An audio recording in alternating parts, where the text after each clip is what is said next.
നമ്മൾ മനുഷ്യരാകുമ്പോൾ ചിലപ്പോഴൊക്കെ വാക്ക് തർക്കത്തിൽ ഏർപ്പെടാറുണ്ട്, പിണങ്ങാറുണ്ട്. കുറച്ച് കഴിയുമ്പോൾ ഇണങ്ങുകയും ചെയ്യും.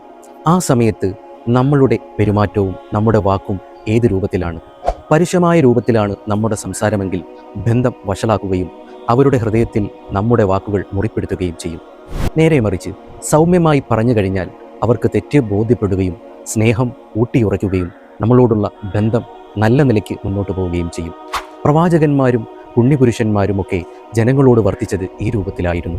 മൂസാ നബി അലിഹിസ്സലാമും സഹോദരൻ ഹാറൂൻ നബി അലിഹിസ്സലാമും ഫറോവയെ സന്ദർശിക്കാൻ പോകുന്ന വേളയിൽ അള്ളാഹു പറഞ്ഞു, നിങ്ങൾ ഇരുവരും അവനോട് സൗമ്യമായ വാക്കുകൾ കൊണ്ട് സംസാരിക്കുക. ഒരുപക്ഷെ അവൻ നിങ്ങളുടെ ഉപദേശം സ്വീകരിക്കുകയും അള്ളാഹുവിലേക്ക് കൂടുതൽ അടുക്കുകയും ചെയ്തേക്കാം. അതെ, സൗമ്യമായ വാക്കുകൾ കൊണ്ട് ശത്രുവിനോട് പോലും നാം ഇടപെട്ട് കഴിഞ്ഞാൽ അവർ നമ്മുടെ മിത്രമായി മാറുന്നത് കാണാൻ കഴിയും.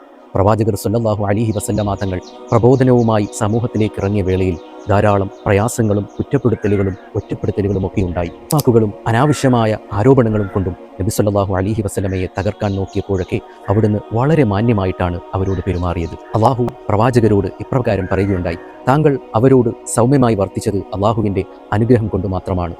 അങ്ങ് പരുഷ സ്വഭാവിയും കഠിന ഹൃദയനുമായിരുന്നുവെങ്കിൽ അവർ അങ്ങയുടെ ചുറ്റിൽ നിന്നും പിന്തിരിഞ്ഞോടുമായിരുന്നു.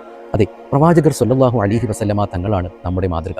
എത്ര മാന്യമായിട്ടാണ് ശത്രുവിനോട് പോലും അവിടുന്ന് സംസാരിച്ചത്. അതുകൊണ്ട് പിന്നീട് അവരെല്ലാം അവിടുത്തെ മിത്രങ്ങളായി മാറി. അവരൊക്കെ ഹബീബായ തങ്ങൾക്ക് ജീവൻ വരെ കൊടുക്കാൻ തയ്യാറായി എന്നുള്ളത് ചരിത്രമാണ്. മകൻ മോശമായി നടന്ന സന്ദർഭത്തിൽ പോലും നൂഹ് നബി അലിഹിസ്സലാം അവിടുന്ന് വിളിച്ചത് യാ ബുനയ്യ, അല്ലയോ പൊന്നുമകനെ എന്നാണ്. അതെ, നമ്മുടെ മക്കളോ നമ്മുടെ സുഹൃത്തുക്കളോ ഒക്കെ നമ്മിൽ നിന്നും വ്യതിചലിച്ചു പോകുമ്പോഴൊക്കെ വളരെ മാന്യമായിട്ട് വേണം സംസാരിക്കേണ്ടത്. മാന്യമായ വാക്കുകൾ നമുക്കിടയിലുള്ള ബന്ധത്തെ ഊട്ടിയുറപ്പിക്കുകയും നമ്മുടെ വ്യക്തിത്വം മഹോന്നതമാക്കുകയും ചെയ്യും. നമുക്കൊക്കെ ഈ സൗമ്യതയും നല്ല സ്വഭാവ ഗുണങ്ങളുമൊക്കെ ഉണ്ടാകട്ടെ എന്ന് പ്രത്യാശിക്കുന്നു.